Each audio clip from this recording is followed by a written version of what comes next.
네, 한국은행이 시장의 예상을 깨고 이달 기준금리를 전격적으로 내렸습니다. 이로써 기준금리는 1년 만에 0.25%포인트 떨어져서 사상 최저인 연 1.25%로 조정됐습니다. 기준금리 인하가 시장에 미칠 영향을 경제부 염혜원 기자와 알아보겠습니다. 자, 며칠 전만 해도 말이죠. 전문가들조차 동결 가능성이 더 크다고 전망을 했었는데 한국은행이 기준금리를 내렸습니다. 이유가 뭘까요?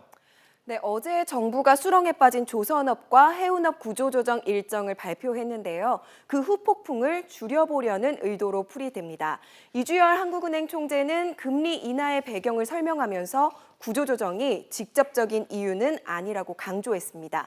하지만 그로 인한 파급 효과는 고려했다고 말했는데요. 직접 들어보시죠. 단지 기업 구조조정이 이제 진행되는 과정에서 그것이 거시경제, 예를 들면 소비라든가 고용이라든가 투자라든가 하는 쪽에 어떤 영향을 줄 것인지 하는 것을 고려하지만 구조조정이 직접적인 고려 요인이 결코 아니라는 점을 제가 말씀을 드립니다. 이주열 총재는 지난달 결정 때보다 앞으로 경제 전망이 더 안 좋아졌다고 설명했습니다. 여기에 당장 조선업의 인력 30%와 설비 20%가 감축되면 해당 지역 경제에는 엄청난 타격을 주기 때문에 금리 인하를 결정한 것으로 분석됩니다. 기업 구조 조정을 위한 펀드에 대한 자금 투입과 함께 기준금리 인하를 통해서 우리 경제 전반에 풀리는 돈의 규모를 늘리고 기업 부분에 제공되는 자금 흐름의 양을 풍족하게 만들어줄 필요성이 있다라고 하는 판단을 그렇군요. 자, 기준금리가 이렇게 사상 최저 수준으로 떨어졌는데 자, 그렇다면 이것이 우리 생활 경제에 어떤 영향을 줄 것이냐 이게 궁금하거든요. 가령 은행 대출을 받을 때 대출 금리가 좀 내려가는 겁니까? 당장은 아닙니다. 기준금리가 시중은행의 대출금리에 반영되기까지는 시간이 좀 걸립니다. 기준금리의 영향을 가장 먼저 받는 건 시장금리입니다. 시장금리는 국고채나 은행의 저축성 예금금리 등을 말하는 겁니다. 시장금리가 인하되면 영향을 받는 것은 코픽스입니다.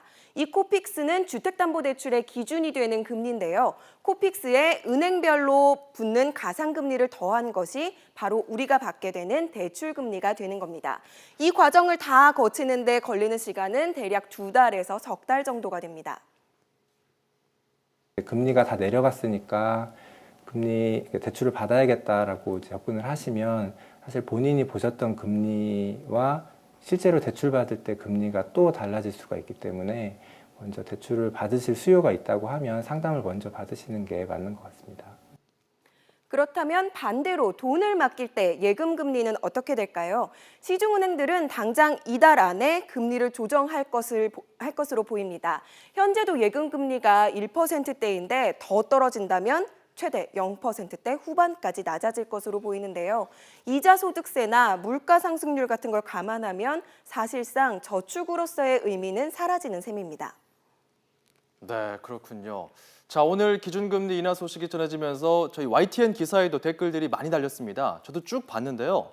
부동산에 대한 궁금증들이 많더라고요. 그렇다면 이 부동산 시장에는 어떤 영향을 줄까요?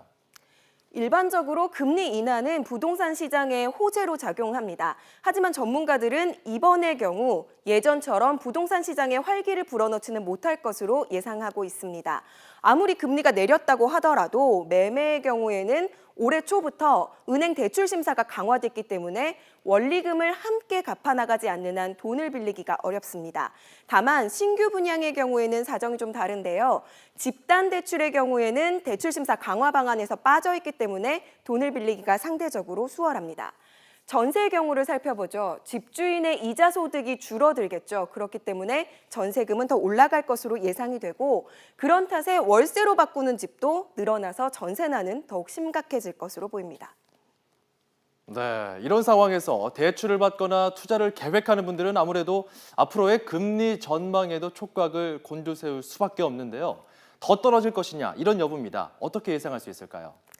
네, 이주열 총재는 기준금리가 하한선에 가까워졌다 이렇게 언급했습니다.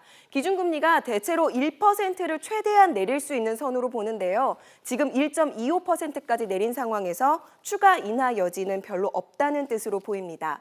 전문가들도 대부분 연내 추가 인하는 없을 것이라는 데 동의하고 있는데요. 미국이 기준금리를 올해 하반기에 올릴 가능성이 크기 때문에 우리가 더 내리기는 어려울 것이란 얘기입니다. 미국과 우리의 금리 차이가 커지면 외국계 자금이 급격하게 빠져나가서 금융시장이 흔들릴 우려가 크기 때문입니다.